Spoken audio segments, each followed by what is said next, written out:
right, streaming to the cloud. I'm starting a few minutes early. So if you're watching the recording later on, or if you're catching after we start at 9:30 a.m. Pacific, just fast forward a few minutes. I just want to make sure everything got going as it should. Kind of new to using Zoom with Facebook, so I wanted to hop on early. And let me try something as well. So if you got questions, type them in. If you're on Facebook, type them in. I shared the URL for the Zoom. You can type them in there as well. I'll try to juggle both of those and keep them straight. So let's see. I wonder if I watch myself. Watch together with friends. Do I start my own watch party? Let me see.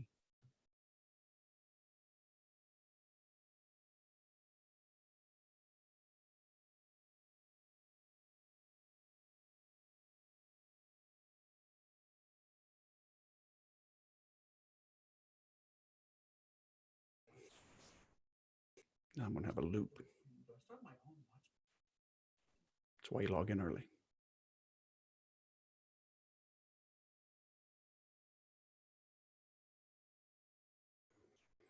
All right. Gotta love technology. Muted myself on the Facebook. Going live on the Zoom. So we'll start in a minute and a half. Like I said, if you got questions, hit me up. Add co-host, add video. Gotta love technology. Imagine going into this, I don't know, 20 years ago, before Netflix. What would we do? What would we do? Before Zoom, man, I've used all of them, all of the web browsing or conference sharing. Zoom is by far the best. So, hey, Aaron, we'll start in 1 more minute. If you got questions, though, on how to close more deals, how to negotiate proposals like a pro, you come to the right place.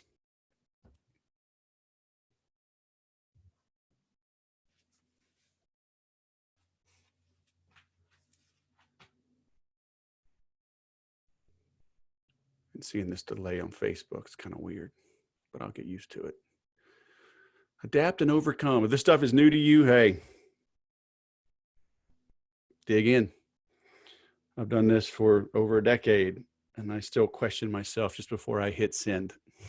So I still hit send, but you know, if you don't get some butterflies before you get on stage, if you don't get a little bit nervous just before you go live, if you don't question your sanity just before you hit send, I don't think you're a human.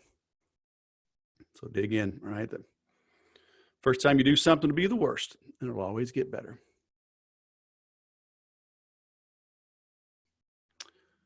All right, 9:30. I'm gonna see. Hopefully, I can see all these. Can somebody, hey, Mike or Patrick or Thomas, John, Renee, somebody throw a question in the chat. Let me see how these appear. So it looks like everybody's joining through Facebook versus Zoom, so that's fine. I want to see if y'all have questions, if I can see them in real time, and I'll do my best to get to them. And so thanks for showing up. If you're not doing proposals, right, like tough negotiations, long-term complex sales, dealing with multiple buyers, over weeks or even months, then, you probably won't get much out of this. But I'm happy you're here. You can share it. You can just like every 30 seconds or so, just tell me what a great job I'm doing or how you like Sarah's haircut. That was her first haircut. I was her guinea pig. So, it's all good. So like I said, I'm trying to see if I can see comments. So if y'all have questions, hit me up. All right. So here's the deal. There was an old football coach way back in the day. That's where I wrote this blog post a while back which said, only 3 things can happen when you send a proposal and 2 of them are bad. And he was saying the same thing about passing the football. He didn't like it. So that's old school, right? When everybody was just running the ball. And because he said only 3 things can happen when you pass the ball and 2 of them are bad, right? One is it's dropped, the other is it's intercepted, and the third it's caught. When you're sending proposals, when you are being asked for a proposal, you have to be super careful. You need to, I don't know if it was Stephen Covey or Peter Drucker. I'm one of those smart guys. I don't know if they said, begin with the end in mind. Everything you put out there, how you conduct yourself even right now during this pandemic, is adding to the body of work, the perception that the prospect has of you. Your website, your business card, your voicemails, your social media posts, it builds a perception, and they are looking at you and they are thinking. So even though it may be months before an actual proposal is done, they are setting in their mind how they're going to do business with you. Do they see you as a top tier vendor, top tier provider, as a true partner, or just a cheap pusher of product and widgets? Okay. So if you're tuning in thinking I'm going to give you the magic bullet, the 3 magic sentences that close every deal, then this is not for you either. Okay. Because it doesn't happen. You profit from proposals by going way back to the beginning and making sure you are squared away. I've got a program and a motto. I talk about, making every sale. And what I mean by that is, to make any sale, you must make every sale. And I always equate selling with dating. Okay, I met my wife literally at a country bar, I don't know, 30 minutes from here, 35 minutes from here up in San Bernardino. Met her in 1994. I would drive up from Moreno Valley, Moval, baby. And I went Thursday, Friday, Saturday, probably Sunday night too. My memory escapes me, but I went a lot. I love dancing. So, but an hour, 2 hours, 2 days before we went dancing, right? I'm dropping my clothes off at the dry cleaners. We had a heavy starch back in the day. Any George Strait fans out there? Oh yeah, baby.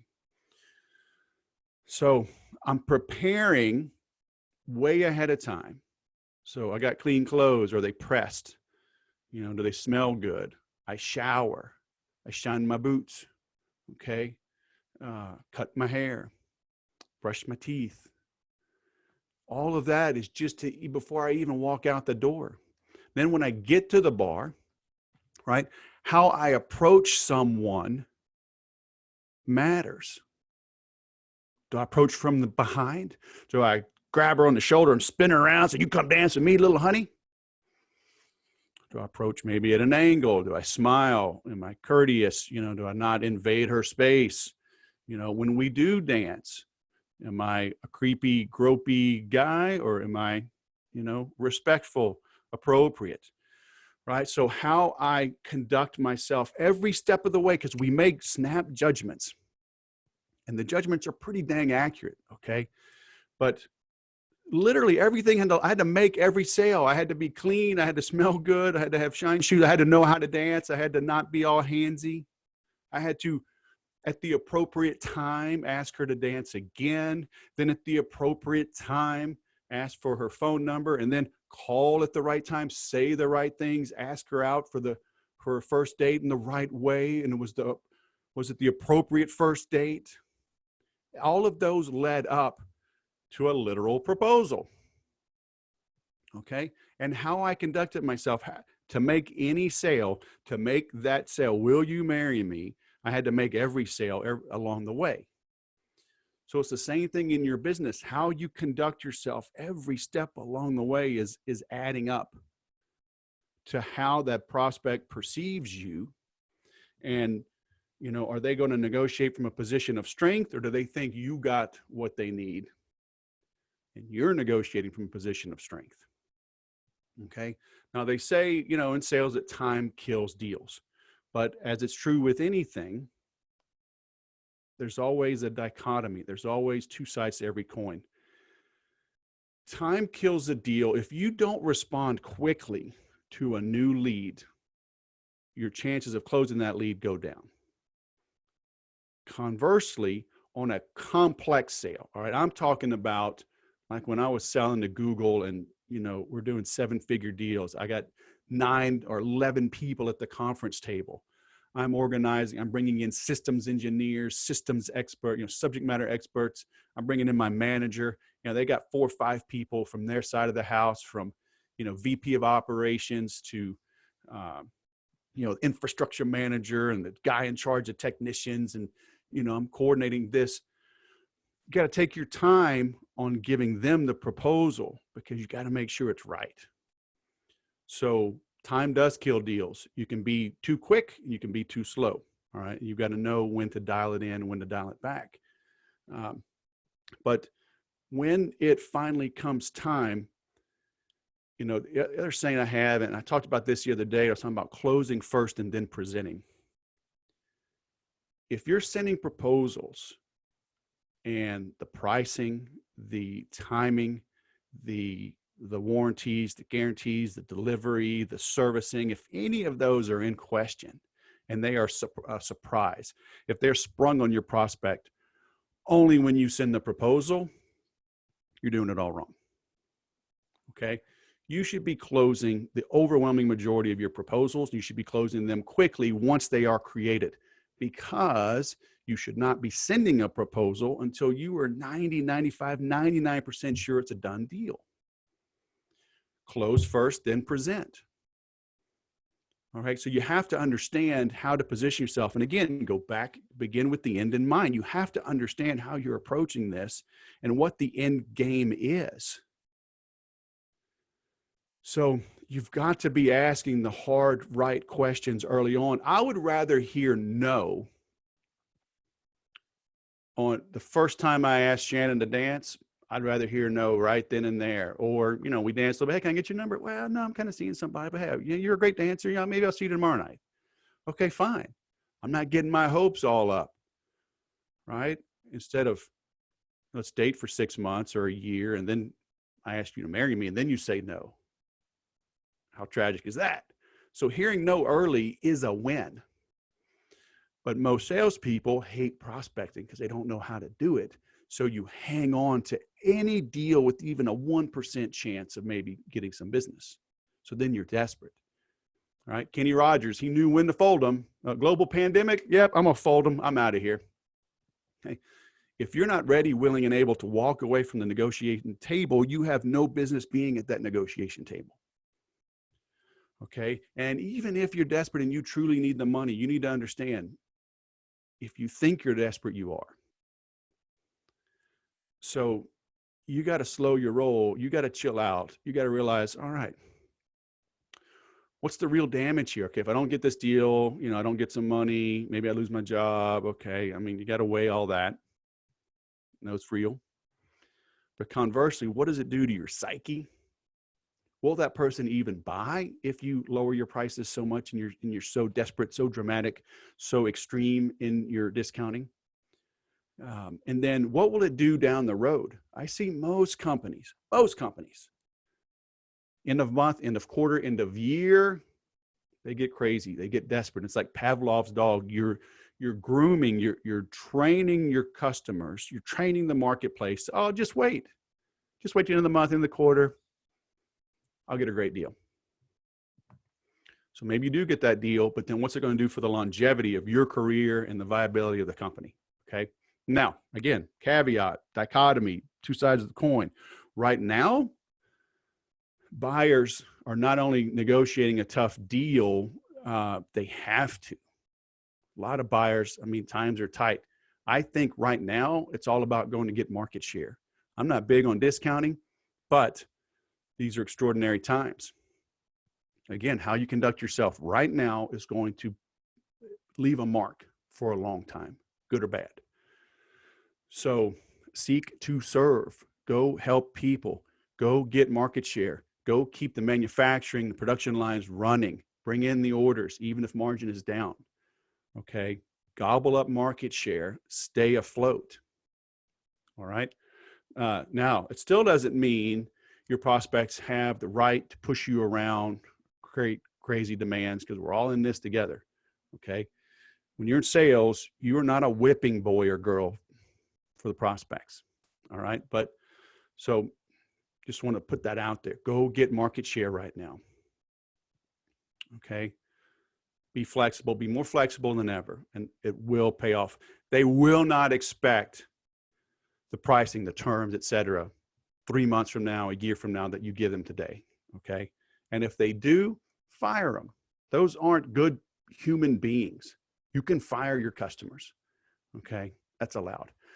But again, you're beginning with the end in mind. Know when you go into this thing, start asking the hard questions early. Even on pricing, right? You may not know the exact pricing, but let's say you're a higher end producer of whatever, and this could be consulting, this could be software, this could be, physical goods.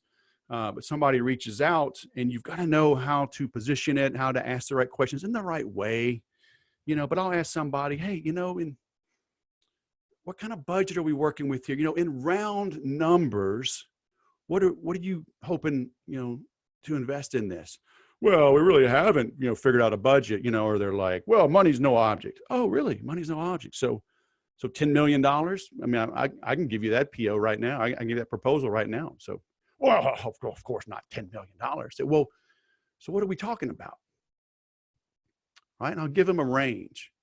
So what are we talking about? So let's say my sweet spot is $20,000 for this service or whatever, so I'll start a little low, right? And I'll say, we talking, 10 to 15, 15, 20, 20 to 40. I mean, what, like round number? Well, no, not 40. I mean, yeah, obviously we'd love it to get it, 10 to 15, but, somewhere 20, 25. I mean, for the right person, for the right company.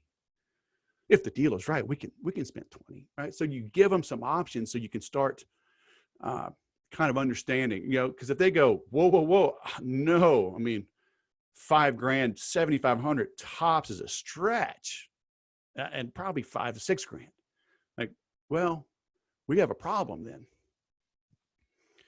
because my very bottom absolute, no good, bottom of the barrel offer, it starts at $10,000, and that's deeply discounted for long-term customers, for immediate purchases, prepayment. So do we even need to continue this conversation? Right? Get that out look, again, I'd rather hear no now than 6 months from now. Okay. So again, my sweet spot's 20, and they say, yeah, 15, 20, even 25, that's fine, but not 30 or 40. Okay, fine. So now we're kind of dialed in on price. Start talking about deliverability. Okay, you say that's fantastic. Let's say you've got a physical thing that you make, products in demand. Start talking about deliverability. Say, when do you need these units in hand?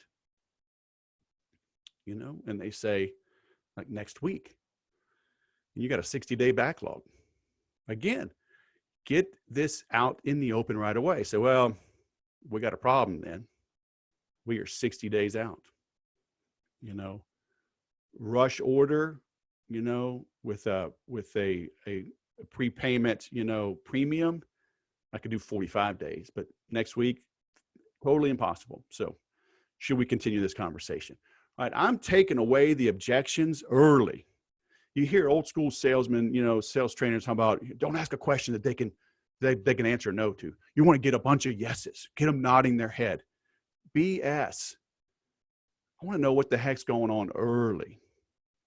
So now, if I know I'm within budget and I know we can hit the delivery dates, and we start talking about, find out who's making the decisions, how do they make the decisions, what's the time frame, as all of that gets addressed up front. Now think about it. Your competition is doing the exact opposite.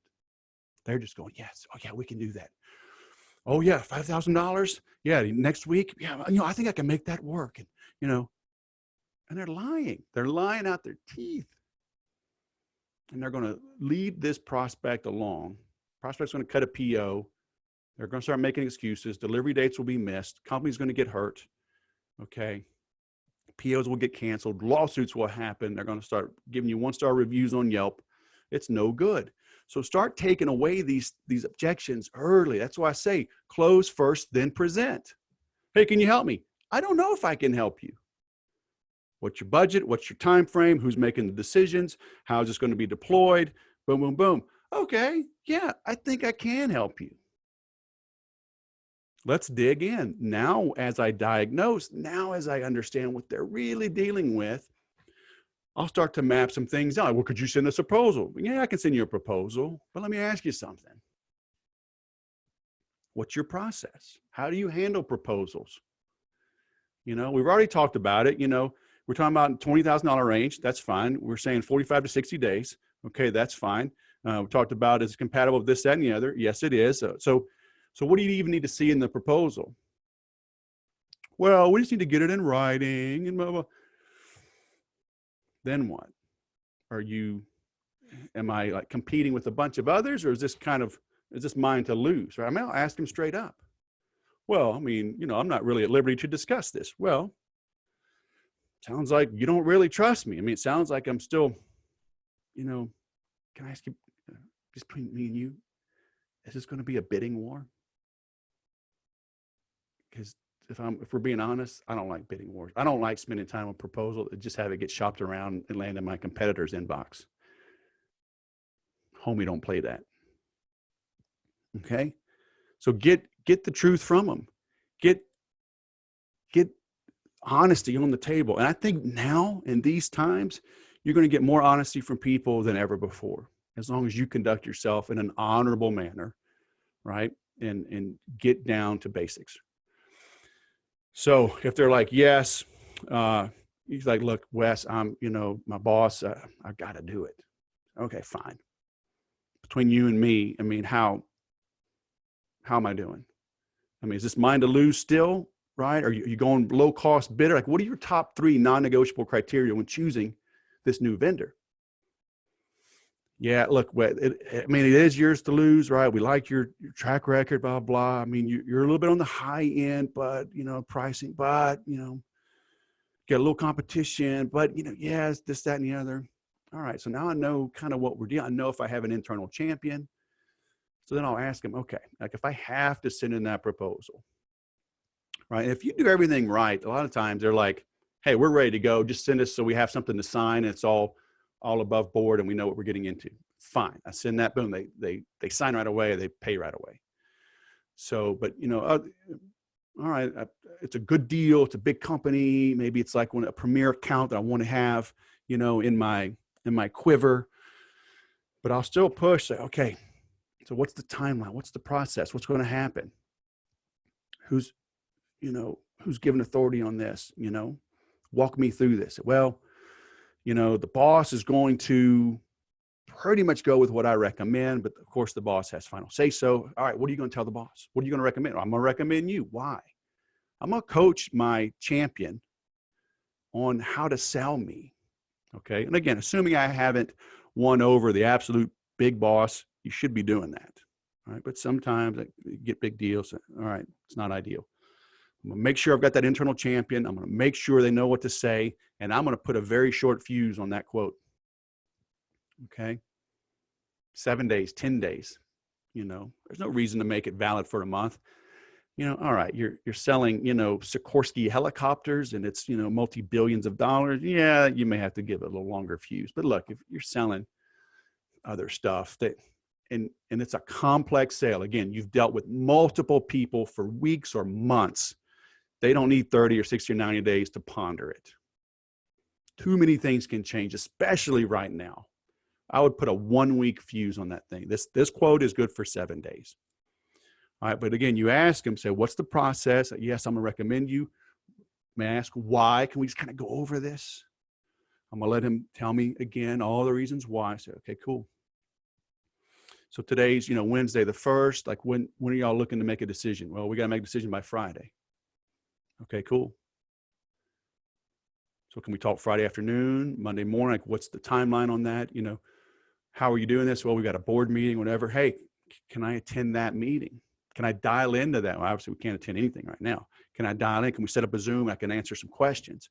Right? Push to be part of that meeting. A lot of times they won't let you, but again, it's interesting times. Maybe they will. But then you ask them, say, look, when this is all said and done, can I get last look?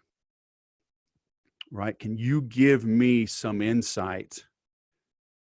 I don't want to lose this deal over $500, or 5-day delivery, versus 2-day delivery. So can you come back to me, and give me that last opportunity if for some reason it doesn't go my way. Close first, then present. I'm not going to spend hours or days. I mean, I was with tech companies, and quotes took days, multiple. If you put the man hours and calculated it, there'd be 10, 20, 40 hours sometimes, man hours, to put a proposal together. I'm not doing that on a hunch or a hope or a wish or a fishing expedition. Okay. Ask the hard questions up front before you put anything in writing. And then you better have a template. These things should not be done willy-nilly, fresh from scratch every time. Okay. I've got a template that I use. And as we're talking, I'm taking notes. I'm feeding their information back to them. Hey, all right, so you're considering a new trainer. Have you ever hired a trainer before? Yeah, we have. Well, who'd you have before? Well, we really don't want to mention. Okay, that's fine. How come you're not going back to them? They're going to tell me, well, he wouldn't customize things, or he wasn't available for one-on-one coaching, or, he only worked with a certain system, or he would only work with inside sales, not outside sales. He only worked on inbound calls and not outbound calls. So I'm writing all that down. So in my proposal, my template, I've got a summary. Hey, here's what's going on.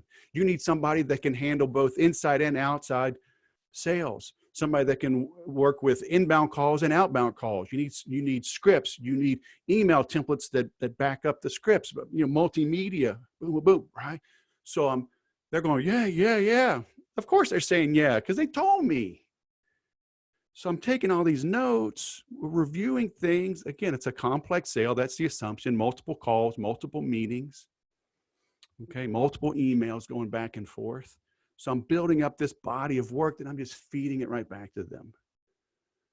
Okay, you need something delivered within 60 days. You need it for inside and outside. You need inbound and outbound. You need multimedia content, blah, blah, blah. You need on-demand learning. You need group calls. You need private calls. Fine. So I just feed in all those bullet points, finish up the terms, put the price, and send it. Okay. It doesn't take me hours and days to update a proposal. It's a 3 or 4 page proposal, but most of it is copy and paste. It's reused. Okay. It includes some testimony, probably a page of testimonials in this 4-page template. So it's not this big, long drawn, and it's big font. It's not a bunch of fine print. And the overwhelming majority of my proposals get accepted, and they get accepted fast. Okay. That's what you do. So Big John, you're calling me, you messy about, man, what are you doing? All right, I'll call you when I'm done. So questions on that? Did that help? And again, this delay is kind of weird. So, it's like when you see the news people, they're on satellite, you got to ask a question and then wait. This is a big delay going through Facebook. So I'm recording it through Zoom. I'll make it available. If you got questions later on, hit me up on the Facebook. I'll answer it. I'll put a link to, I got a group, free group, theimplementors.com. Come ask questions, and, I'm happy to help. I'm in a good position right now. So doing all I can to help while still feeding 6 kids, a wife, a dog, and myself. But then I do want to know. So I entered this world 49 years, 363 days ago with no hair on my face. So on Friday, do I enter the second half century of my life with no hair on my face, or let it grow out? Inquiring minds want to know. All right. Hey, thanks for watching. Don't do any stupid April Fool's jokes today, all right? Not the time. Otherwise, go sell something.